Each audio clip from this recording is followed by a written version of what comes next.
अस्सलामु अलैकुम वरहमतुल्लाहि वबरकातुहु नहमदुहु व नुसल्ली अला रसूलिहिल करीम अम्मा बाद फ़ऊज़ु बिल्लाहि मिनश शैतानिर रजीम बिस्मिल्लाहिर रहमानिर रहीम अस्सलातु वस्सलामु अलैका या हबीबी या रसूलल्लाह सल्लल्लाहु तआला अलैहि वसल्लम। मुअज़्ज़ज़ सामिन कराम, आप सभी का खैर मक़दम में हमारे यूट्यूब चैनल रज़वी वॉइस पर। आज हम एक अहम मसला लेकर आपकी बारगाह में हाजिर हैं। मसला ये तकरीबन हर किसी के साथ ये मसला हुआ होगा, तो ये मसला आप गौर से सुने और अपने जितने भी चाहने वाले लोग हैं उन तक ये मसला ज़रूर पहुंचाएं। पहले आप मसला सुन लें। मसला क्या है? मसला ये है कि अगर कोई शख्स नमाज़ पढ़ रहा है, उसने नमाज शुरू की नीयत के साथ, फिर उसने जो है सना पढ़ी यानी सुबहानकल्लाहुम्मा व बिहम्दिका पूरी पढ़ी गैर रुक तक। इसके बाद में उसने औज़ बिल्लाह पढ़ा, फिर बिस्मिल्लाह पढ़ा, फिर उसने सूरह फातिहा यानी अलहम्दु शरीफ पढ़ा। अलहम्दु शरीफ पढ़ने के बाद होना तो ये चाहिए था कि उसे सूरत मिलानी थी एक साथ में, कोई भी सूरत। एक मिसाल दे दूं मैं, जैसे अलहम्दु शरीफ के बाद किसी को अलम तरा कैफ़ फ़अल रब्बुका पढ़ना चाहिए था, लेकिन उसने सूरत नहीं मिलाई, बल्कि अलहम्दु शरीफ पढ़ते ही उसने फ़ौरन रुकू कर लिया। अब उसको रुकू में याद आता है कि मैंने जो रुकू किया है, मैंने अलहम्दु शरीफ के बाद कोई सूरत मिलाई नहीं है। तो अब वो क्या करेगा? क्या उसकी नमाज होगी कि नहीं होगी? अगर होगी तो किस तरह से उसकी नमाज होगी? इस तरह से करना कैसा है, ये आज का हमारा मसला है। आज इंशाअल्लाह तबारक व तआला हम इसी पर बात करेंगे। बड़े गौर से सुनना, क्योंकि ये गलती आज हर कोई करता है। क्यों करता है, इसकी वजह भी मैं आपको बता देता हूँ। वजह यह है कि अलहम्दु शरीफ के बाद ये सूरत मिलाना क्या है, ये वाजिब है।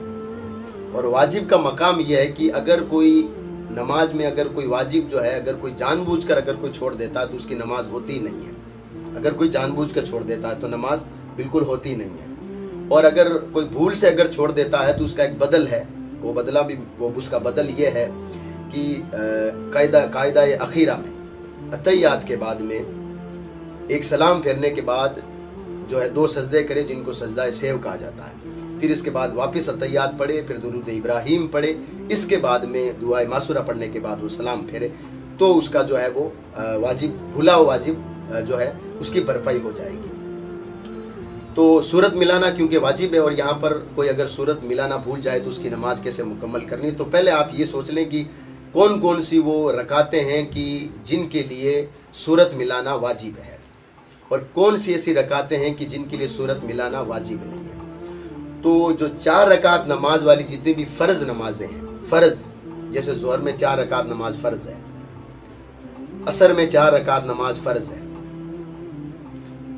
मगरिब में 3 रकात नमाज फ़र्ज़ है, इशा में 4 रकात नमाज फ़र्ज़ है। तो ज़ोहर की जो 4 रकात नमाज फ़र्ज़ होती है ना, उसमें पहली 2 रकातों में अलहम्दु शरीफ के बाद सूरत मिलाना वाजिब है।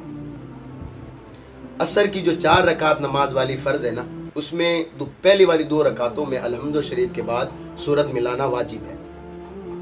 मगरिब की जो 3 रकात होती है ना, तो 2 रकात पहले वाली में तो आपको सूरत मिलानी पड़ेगी अलहम्दु शरीफ के बाद, तीसरी रकात में सिर्फ अलहम्दु शरीफ पढ़कर आप रुकू करें। इसी तरह असर जो है, ये इशा की जो 4 रकात नमाज फ़र्ज़ नमाज होती है, जब आप जो अगर कोई इमाम के साथ पढ़ता तो उसमें तो फिर किसी का कोई रोल ही नहीं होता, आप अकेले जब पढ़ रहे हो तो सिर्फ 2 रकात में आप अलहम्दु शरीफ के बाद सूरत मिलाएं, फिर 2 रकात में सिर्फ अलहम्दु शरीफ कहकर आप रुकू कर लें। ये वो नमाजें सिर्फ फ़र्ज़ नमाजें हैं जिनमें जो है 2-2 रकात में आपको छूट दी गई कि इनमें अलहम्दु शरीफ के बाद सूरत मिलाना वाजिब नहीं, बल्कि अगर इसके बाद में चाहे वो 4 रकात नमाज सुन्नत हो, चाहे 2 रकात नमाज सुन्नत हो, चाहे 2 रकात आप नफिल पढ़ रहे हो, चाहे आप वितर पढ़ रहे हो, चाहे वो आप 3 रकात नमाज वितर आप जो इशा में होती है वो पढ़ रहे हो, चाहे नफिल पढ़ रहे हो, हर एक रकात में अलहम्दु शरीफ के बाद सूरत मिलाना या जो है 3 आयतें मिलाना, ये क्या है, वाजिब है। और मैं पहले कह चुका हूँ कि अगर वाजिब अगर किसी ने जानबूझकर छोड़ दिया तो नमाज होगी नहीं, और अगर गलती से छूट गया तो उसका इयादा यह है, उसकी भरपाई ये होगी कि आखिर में जो है अतहियात पढ़ने के बाद, यानी उसके बाद में आपको एक तरफ सलाम फेर करके 2 सजदे करने होते हैं जिनको सजदा सेव कहा जाता है। इसके बाद वापस अतहियात पढ़ना है, फिर दुरूद इब्राहिम, फिर दुआ मासूरा, इसके बाद आपको सलाम फेरना है। ये है वाजिब की भरपाई। लेकिन आपका जो सवाल, आज का जो मसला है, वो थोड़ा सा टेढ़ा मसला है, क्योंकि आपने सुबह फजर की नमाज में मिसाल दे रहा हूँ, आपको सुबह फजर की 2 रकात नमाज फ़र्ज़ पढ़ रहे हैं, आप नियत आपने कर ली, सना आपने पढ़ ली, औज़ुबिल्लाह आपने पढ़ लिया, बिस्मिल्लाह आपने पढ़ा, अलहम्दु शरीफ पढ़ा, अलहम्दु शरीफ पढ़ते ही आपने रुकू कर लिया, जबकि यहाँ होना चाहिए था क्या, कानून क्या है, कायदा क्या था कि एक सूरत मिलाते आप साथ में, आपने सूरत नहीं मिलाई। अब आपको रुकू में याद आया कि भाई मैंने तो अलहम्दु शरीफ के बाद ही रुकू कर लिया है, जबकि मुझे चाहिए था, ये था वाजिब मुझ पर ये था कि मैं कोई सूरत मिला था, अब क्या करें। तो तमाम जितनी भी फ़िक़्ह की बड़ी बड़ी किताबें में इंशाल्लाह आगे आपको सुनाऊंगा कि कौन सी किताब में क्या क्या लिखा है। तो मैं पहले आपको सीधा साधा जवाब दे देता हूँ ताकि आप लोगों के समझ में आए, और ये जो है अपने जितने भी चाहने वाले आपके रिश्तेदार हैं, जितने भी नमाजी हैं, जितने मुसलमान हैं, उन तक आप ये ज़रूर मसला पहुँचाएँ, क्योंकि हर कोई ये गलती करता है आज। तो अगर अब आपको महसूस हुआ, आपको याद आ गया कि मैंने अलहम्दु शरीफ के बाद कोई सूरत नहीं मिलाई है, सुबह फजर की नमाज आप पढ़ रहे हैं, तो अगर आपको रुकू में याद आया है तो उलमा फरमाते हैं कि आप रुकू में अगर आपको याद आ गया तो फ़ौरन आप खड़े हो जाएं। खड़े होकर के आपको पहले सूरत मिलानी है, जिसको आप क़िरात करना कहते हैं। सूरत मिलानी है, जो भी आपको सूरत याद हो, चाहे वो अलम तरा हो, चाहे अलम नशरा हो, चाहे वो कुल वल्लाह हो। मिलाने के बाद में आपको फिर से रुकू करना है। रुकू करने के बाद में जब आप आखिर में कायदा आखिरा में जब आप बैठें तो अतहियात पढ़ने के बाद में सजदा सेव करेंगे। सजदा सेव करने के बाद आपको जो है सजदा सेव करने के बाद में आपको क्या करना है कि अतहियात पढ़ना है। अतहियात पढ़ने के बाद में दरूद इब्राहिम पढ़ने के बाद में दुआए मासूरा के बाद आपको सलाम फेरना है। यहाँ पर दूसरा पॉइंट आप याद रखें, अगर कोई शख्स है जिसको ये मालूम हो गया है कि मैंने सूरह फातिहा पढ़कर ही सिर्फ रुकू किया, अब उसको रुकू में याद भी आ गया है या कोमा में याद आया। कोमा किसको कहते हैं? कोमा उसको कहते हैं कि जैसे ही आप रुकू से खड़े होते हैं, समी अल्लाहु लिमन हमीदा, इतने में जो आप ठहरते हैं इसको कोमा कहते हैं। अगर अब आपको कोमा में या रुकू में या सजदे से पहले सजदा करने से पहले आपको याद आ गया कि मैंने जो है अलहम्दु शरीफ के बाद सूरत नहीं मिलाई है, और आपने याद जैसे आया आप खड़े हो गए, आपने क़िरात की, लेकिन दोबारा आपने रुकू नहीं किया, फिर भी आपकी नमाज नहीं होगी। आपकी नमाज उस वक्त फासिद कहलाएगी। इसलिए कहलाएगी क्योंकि रुकू करना फ़र्ज़ है और फ़र्ज़ के बगैर नमाज होगी नहीं। ठीक है। तीसरा पॉइंट आप ये सुन लें कि अब जिसने रुकू किया उसको ये भी मालूम है कि मैंने अलहम्दु शरीफ के बाद सूरत नहीं मिलाई है। उसको ये भी मालूम है कि अगर मैं अभी तक रुकू में हूँ, अगर जाऊँगा वापस जा कर के मैं पढ़ भी सकता हूँ, लेकिन फिर भी वो ढीठ बना रहा। उसने सोचा कि आखिर में जाकर सजदा सेव कर लूँगा, नमाज हो जाएगी। तो ये नमाज आपको वापस लौटानी पड़ेगी। ये आप पर वाजिब है कि वो नमाज आप वापस लौटाएं, क्योंकि आपको मालूम था आपने ये जो है वाजिब आपने जानबूझ कर छोड़ा है। तो मसला ये है कि अगर आपको रुकू में याद या फिर कोमा में या फिर सजदे से पहले याद आ गया कि मैंने अलहम्दु शरीफ के बाद कोई सूरत नहीं मिलाई है, कुल वल्लाह नहीं पढ़ी है, कुल औज़ु बिरब्बिल फलक नहीं पढ़ी है, कुल औज़ु बिरब्बिन नास, जो भी आपको सूरत याद है वो नहीं पढ़ी है, तो आपको अगर सजदा करने से पहले अगर याद है तो आप खड़े होकर के अलहम्दु तो पहले आपकी पढ़ी हुई है, तो आपको जो भी सूरत है वो पहले पढ़ लें, फिर रुकू करें। इसके बाद में आखिर में आपको एक सजदा सेव भी करना पड़ेगा, तब जाकर आपकी नमाज होगी, वरना आपकी नमाज होगी नहीं।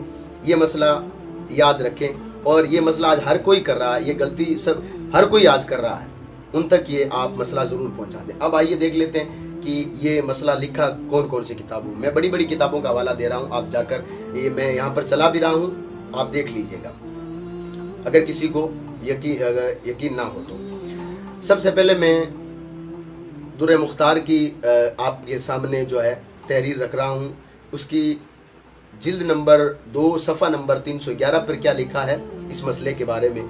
लिखा है दुर्र मुख्तार में, अगर सूरत उसे रुकू में याद आ गई तो उसे पढ़ेगा, यानी क़याम में लौटने के बाद, और रुकू दोबारा करेगा, यहाँ तक कि अगर उसने रुकू दोबारा ना किया तो उसकी नमाज फासिद हो जाएगी। यह है दुर्र मुख्तार। अब फतवाए रिजविया की जिल्द नंबर 6 सफ़ा नंबर 330 पे सैयदी सरकार आला हज़रत फरमाते हैं, अगर सजदा को जानने से पहले रुकू में या कोमा में याद आ जाए तो वाजिब है कि किरात पूरी करे और रुकू का फिर यादा करे। अगर किरात पूरी ना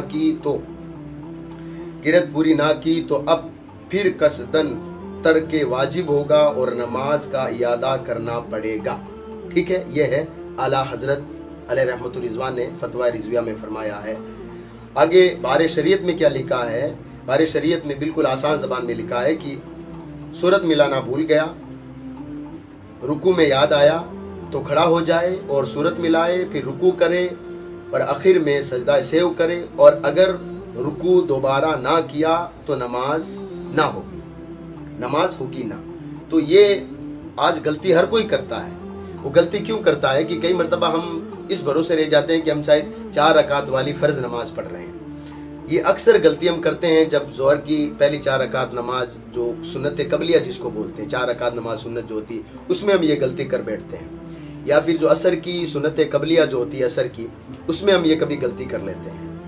غلطی ہم جمعے کی جو سنت قبلیہ 4 رکعت نماز ہوتی ہے سنت، اس میں بھی ہم یہ غلطی کر لیتے ہیں۔ تو میں آپ کو پہلے ہی کہہ چکا ہوں کہ چاہے وہ 4 رکعت والی سنت ہو، چاہے 2 رکعت والی سنت ہو، چاہے وہ وتر کی 3 رکعت نماز ہو، چاہے نفل کی 2 رکعت ہو یا پھر 4 رکعت ہو، فرض کی 2 رکعت ہو، ان تمام میں جو ہے الحمد شریف کے بعد سنت ملانا واجب ہے۔ ہاں، ظہر کی 4 رکعت میں سے آخر میں 2 رکعت نماز میں آپ صورت نہ ملائیں، عصر کی 4 رکعت والی فرض نماز میں آخر میں آپ صورت نہ ملائیں، مغرب میں آخر کی جو 1 رکعت ہوتی ہے اس میں آپ صورت نہ ملائیں، اور عشاء کی 4 رکعت والی فرض نماز میں 2 میں آخر میں آپ صورت نہ ملائیں۔ ان کے علاوہ جتنے بھی آپ کوئی بھی نماز آپ پڑھ رہے ہو، چاہے نفل ہو سنت ہو، تمام میں جو ہے سورہ فاتحہ کے بعد یعنی الحمد شریف کے بعد صورت ملانا واجب ہے۔ اور اگر آپ ملانا بھول گئے، رکوع میں یاد آیا یا پھر سجدہ کرنے سے پہلے آپ کو یاد آ گیا، تو آپ کو چاہیے کہ آپ واپس کھڑے ہو جائیں اور آپ جو ہے قرأت کریں، یعنی صورت ملانے کے بعد پھر رکوع کریں، رکوع کرنے کے بعد آخر میں سجدہ سہو کرنے کے بعد آپ اپنی نماز پوری کریں۔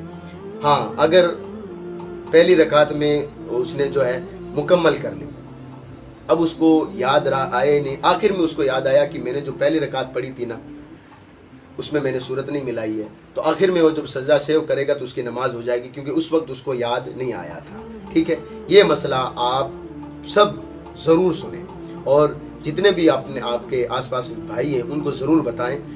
ویڈیو شیئر کرنا ضروری نہیں ہے، میں یہ نہیں کہہ رہا ہوں کہ میرا ویڈیو آپ شیئر کریں، آپ اگر یہ مسئلہ سن لیں، اگر آپ کے سمجھ میں آئے تو دوسروں کو بھی آپ ضرور بتا دیں۔ میں یہ نہیں کہہ رہا ہوں کہ آپ میرا ویڈیو اٹھا کر کے ان کو بتائیں کہ بھئی یہ دیکھو میرا ویڈیو آیا، نہیں، یہ آپ مسئلہ ان لوگوں تک پہنچا دیں۔ اگر آپ کو یاد ہو جائے تو اگر آپ کو لکھنا بھی آتا ہے تو آپ، کیونکہ آج آپ کے پاس پلیٹ فارم ہے سوشل میڈیا کا، آپ اس پہ بھی لکھ کر کے لوگوں کو بتا سکتے ہیں، یا پھر میرے ذریعے بھی آپ لوگوں کو بتا سکتے ہیں کہ بھئی یہ مسئلہ ہے، اس مسئلے کو آپ سب لوگ یاد رکھیں۔